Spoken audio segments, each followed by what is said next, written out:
I am not totally a memorizer, but if I don't have some kind of notes, we'll be here much longer than 7 minutes, and nobody wants that. My name is Susan Reno, and I am the Assistant Vice Chancellor for Research Extension and Engagement, and if you want to know what that title means, there's probably some place we can meet later and talk about it. But I'm also the PI for the National Alliance for Broader Impacts. We're happy to be sponsoring this event. We're really excited about it. You've heard people say, the last two speakers say, I don't have any answers, right? Because I wasn't asked to give any answers, that's why I'm standing here. If Jeannie had said, we want you to figure out evaluation metrics and come and talk about it for 7 minutes, I would have said, no, thank you. I pass. In fact, when I got the homework and I saw that we had to talk about evaluation, I was like, oh. How many of you feel like that sometimes? I feel like that all the time. I go to meetings and conferences and we talk about it and I'm like, oh, this is awful, right? So I'm going to talk to you about it from 4 perspectives. So I'm going to talk to you from the perspective of the Assistant Vice Chancellor for Research Extension and Engagement, whose job it is to measure the impact of the outreach and engagement that we're doing across our entire campus. You can do it with me. I'm going to, I'm just trying to fix your mic. Next to the mic, nobody can hear me. No, that's all right. Is that better? Can you hear me now? Okay. I'm also going to talk to you from the perspective of being a PI. I'm also going to talk to you from the perspective of someone who works with researchers all the time to work on their broader impacts, but other kind of outreach activities and plans. I'm also going to talk to you from the perspective of someone who runs outreach programs. Now you see why when I think about evaluation, my brain wants to explode, right? So we talked for a minute about how do we measure impact collectively at an institution. How many of you have read the NSF PAC-G? Now, when program officers talk to researchers about that, they're like, yeah, you don't have to read that if you want to, but it's a good idea. If you're bored, you want to go to sleep, read it. I read it all the time because there's lots of little tidbits about broader impacts and things that are in there, right? So I want to make sure that I get everything, that I know what I'm doing. And there's a little bit of information about evaluation. How many of you know that researchers are supposed to include evaluation in their broader impacts plans? Right? But if you read a little bit further, it says, the National Science Board recognizes that one researcher doing evaluation is good and interesting, but there's value in aggregating data. How many people on your campus are all using the same evaluation scheme? I see no hands, right? So we have to figure out how to get Kishore, who doesn't do evaluation at all. None. See, look, he's shaking his head no. Jory, who does a survey. Lori, who does a focus group. Kay, who does another kind of survey, but it's not the same questions as Jory, right? So there's no way to put that together. So that's a problem, right? How many of you know how big the average NSF budget is for a regular person? It's about $100,000 a year. So let's do some simple math, because this is one of the things I do with my researchers, and they're like, holy cow, here's $100,000 a year, right? Then there's a little pesky thing called what? Indirect, right?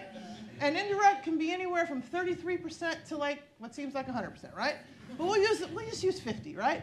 So $100,000, shrink that in half, right? Now, everyone writes in a graduate student, right? That's half your money.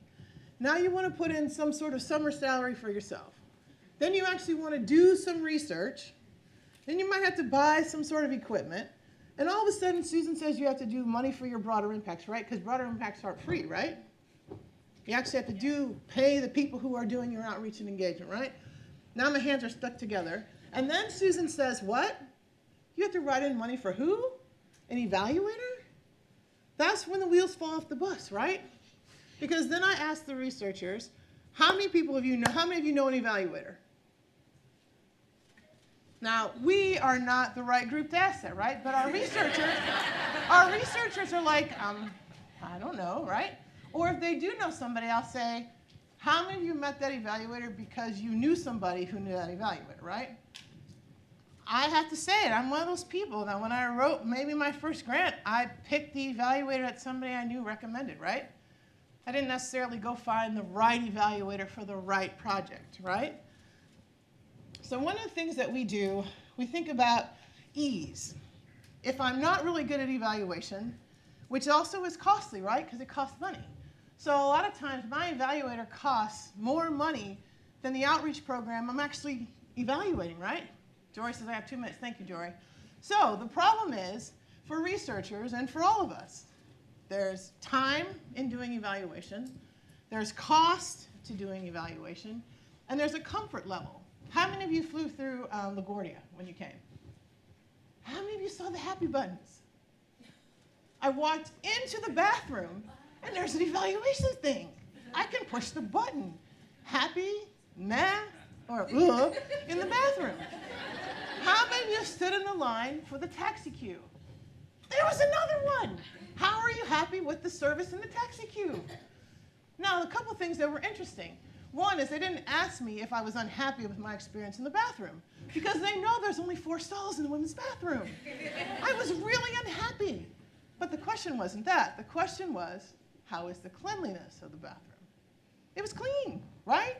So that's something else for us to think about. What is it that we are measuring?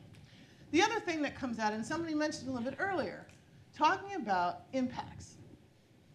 When I go and I talk at NSF, this is no joke, I don't talk about broader impacts. I talk about broken impacts. And why do I say that? 1, to get people's attention, but 2, because you asked the question, how do we know if something's been impactful? Karen said something about how do we know whether it's the cumulative effect of many things that make people go on and do wonderful things in science or something else, right? My daughter has 15 different careers she wants. Right now, she wants to be an attorney, a corporate attorney, and a marine biologist studying sharks. See the irony there, right? So true. In any case, my daughter goes to lots of STEM activities, right? She went to a STEM robotics camp probably 3 years ago. No one has followed up to find out if she likes science any better because she went to that robotics camp. No one's even asked if her grades in science are better because she went to that. And I guarantee in another 6 years, no one is going to be asking whether A, she went to the University of Missouri for school because she went to that robotics camp, or B, if she's studying, thank you, 3 minutes? He's got more time than you, Jory. He said I got 3 minutes left. Just saying. Maybe they got to reset because of the whole microphone. But no one's also checking to see if she's going to become a marine biologist because she had a great experience in that STEM camp, or anything to do with that, right? That's longitudinal data that we should be tracking to figure out the actual impact. Because otherwise, our broader impacts activities are just activities that we think are good to do and we think are going to be good for people, right? What's the problem with longitudinal tracking? It's hard to find them. It's hard to find them? What else? It's expensive and it takes time, right? The only people on my campus I know who do longitudinal tracking are people who are making programs that are getting kids into graduate school and the professoriate, and their funding depends on them doing that, right? And what's the scientific way that they do that? Facebook. They get on Facebook and they figure out what they're doing, right? And they update that. A couple of them also try to figure out where they are and stay with them and send them postcards, right? So here's the deal. Evaluation is important, we know that. The new grant that we just wrote, the evaluation budget, is the largest chunk of money we're spending in that. Why? Because we have to know if what we're doing matters and if it's important. And I guarantee you that when I go ask for more money, they're going to ask me, what did you do with the money we gave you, right?